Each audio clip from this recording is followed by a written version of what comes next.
ते काय रे, इकडे येऊन का बसलीये? ऐक ना, तुला काय करायचंय आणि आपलं ब्रेकअप झालं हे विसरू नको, समजलं ना? बावळट पुच्चा निघितून. मी फक्त विचारलो. काही गरज नाहीये विचारायची. अच्छा, आता तुझ्या आईने बरोबर परमिशन दिलं ना तुला वन पीस घालायला? ऐक ना, तिला तुझ्याशी प्रॉब्लेम होता, काय बोलायचंय तुला? आणि तू असं जर माझ्या पाठी करत असशील ना, तर मी तुझ्या घरच्यांना नाव सांगेन ना. ए, ऐक ना, तू ब्रेकअप केलंयस, मी नाही. काहीही असू दे.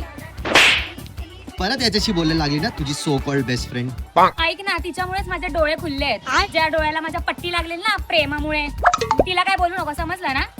ए, तिच्यामुळेच आपला ब्रेकअप झालाय. होऊ दे, शहाणपणा कर. चल बाप. कोणतरी श्रीमंत भेटलंय वाटतं. हो, भेटलाय. तुझ्यासारखं भिकारला तर नाही ना? माझी खारी खाल्ली, माझी बिस्किट खाल्लं. बावळट तुझचा. ऐक ना, एकदा पॅचअपचा विचार कर ना का. तुझ्या बरोबर तर अजिबात नाही. ऑलरेडी 5 वर्ष माझ्या आयुष्याची बरबादी झाली आहे. तू जा ना, प्लीज प्लीज जा माझ्या आयुष्यातून, प्लीज. आणि पाठी येऊ नको हा माझ्या. जा इथून. ए, हा कुत्रा त्याचा आहे ना? ऐक ना, त्याला कुत्रा नको बोलू, त्याचं नाव आहे, समजलं ना? पण तुला तर कुत्रा नाही आवडत ना? हा, नाही आवडत म्हणून तर तुला सोडलं कुत्र्याला. चल लकी.